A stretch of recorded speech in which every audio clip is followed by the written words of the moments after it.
Ce qu'on oublie, nous, c'est qu'il y a eu le péché au jardin d'Éden. Le péché est rentré dans le sang. Et nous sommes nés d'Adam et Ève. Nous sommes dans le péché. Et quand tu reçois Dieu, l'Éternel commence à restaurer ta vie. Il recommence la création dans ta vie. Et cela prend du temps. Les enfants de Dieu veulent toujours recevoir. Il arrive à 12h20, à 12h22, il veut tout avoir. Non. C'est une formation. Même Saul de Tarse. Saul de Tarse a attendu aveuglé quelques jours, en attendant l'arrivée d'Ananias pour lui imposer les mains. Alléluia. Et ensuite, quand il s'est levé, il est devenu l'apôtre Paul. Amen. Il y a un temps de formation. Nous ne voulons jamais attendre. Nous sommes trop pressés. Même l'avion de Kinshasa à Paris fait 7 heures de vol. Il y a une attente. Alléluia. Nous acceptons de faire 8 heures au travail, mais nous n'acceptons pas d'attendre que s'établisse en visibilité notre bénédiction. Parce que Dieu, on doit tout recevoir maintenant, comme si nous, lui, il nous devait quelque chose. Il ne nous doit rien. Il nous donne son amour. Le péché est rentré en Adam et Ève. Il faut que Dieu nous restaure. Il faut que notre sang soit changé. Il faut que notre mentalité soit changée. Notre vision, notre langage, notre comportement. Nous sommes nés des parents. Alléluia. À part le péché d'Adam et Ève, nous avons appris aussi certaines choses dans ce monde. Nous avons acquis aussi les mauvaises choses de nos parents, de nos aïeux. Malgré le péché d'Adam et Ève. À cause du péché d'Adam et Ève, il y a eu tous ces malheurs dans le monde. Mais à cause de tous ces malheurs, Dieu nous restaure tous les jours. Alléluia. Tous les jours.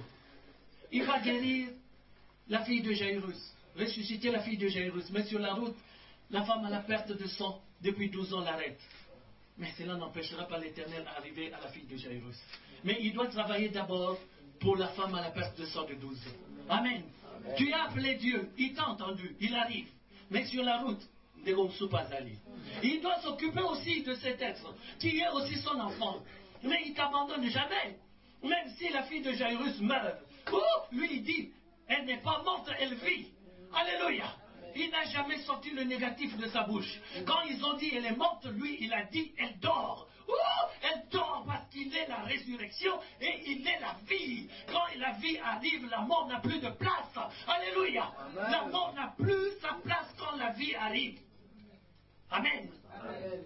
Alléluia. Amen. Je dis la mort parce que je vous explique. C'est un mot que je ne dis jamais de ma bouche. Parce que l'Éternel ne m'a pas appris cela. Lui n'a jamais dit, lui, la mort. Quand quelqu'un meurt, je dis, il se repose auprès du Père. Alléluia. Je ne dis pas ce que lui n'a pas dit. Amen. Parce que si vous regardez la signification de la mort, Mawatro, alors je ne dirai pas la mort. Amen. Alléluia. Alléluia. Le temps de transformation. L'élévation de Joseph. Quelque chose d'extraordinaire.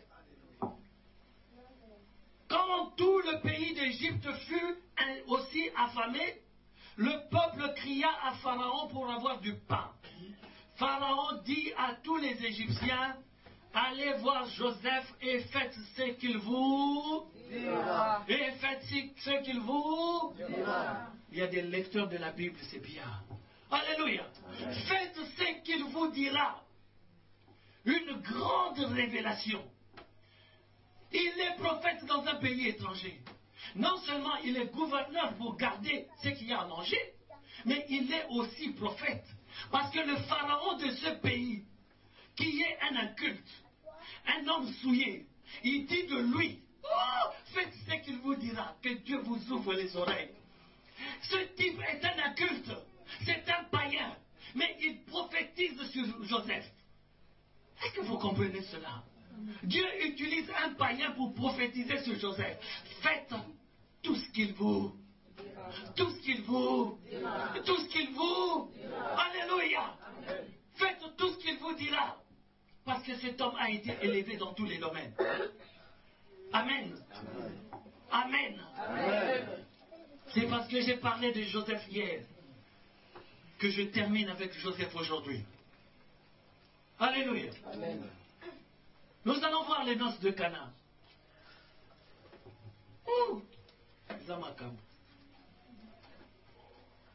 Là, l'apôtre va lire rapidement. Jean 2, versets 1 à 11.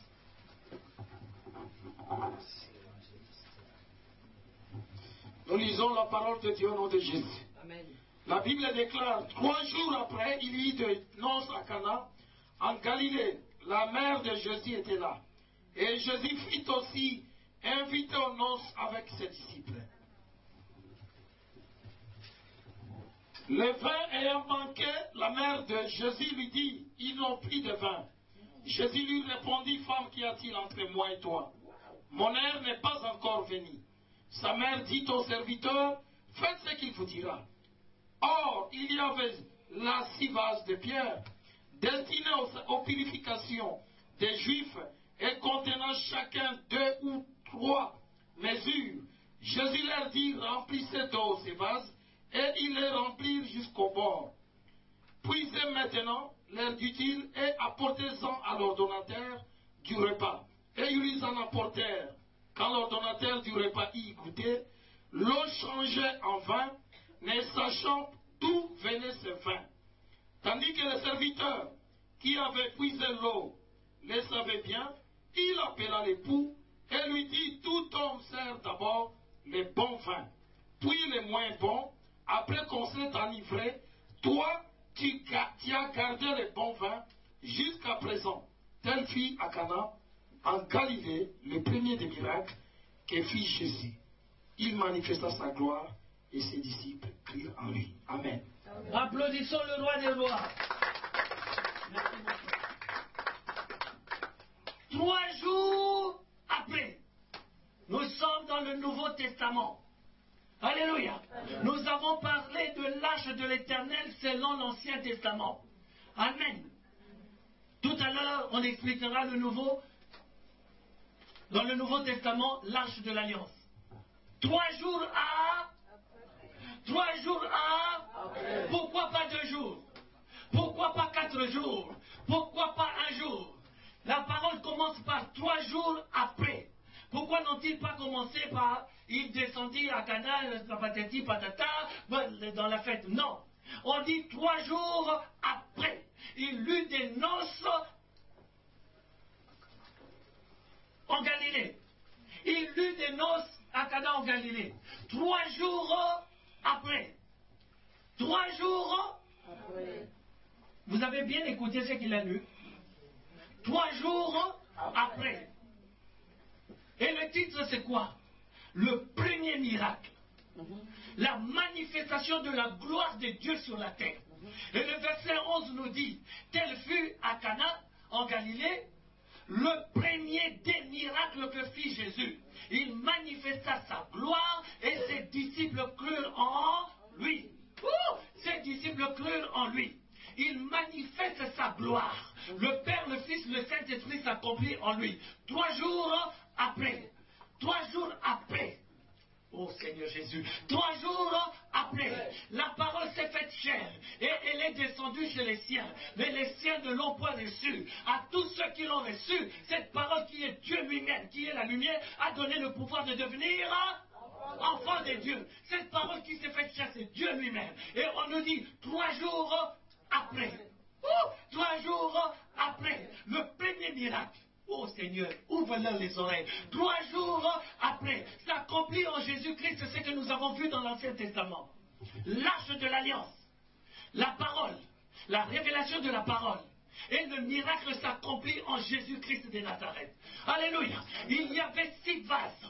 Le chiffre 6, c'est le chiffre de l'homme. Au 6e jour, il créa l'homme. Alléluia. Il manquait une vase.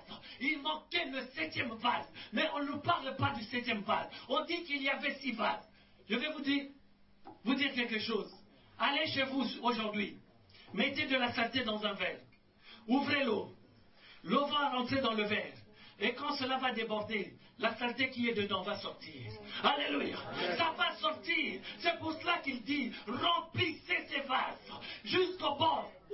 Jusqu'au bord. La saleté doit monter. Et ça servait à quoi ces vases? C'était pour se laver les mains. C'était juste pour se purifier. Mais remarquons ceci. Ces vases ne contenaient que 2 ou 3 mesures d'eau. Ces vases, chacun de nous a lavé ses mains là-dedans. Notre saleté y est restée.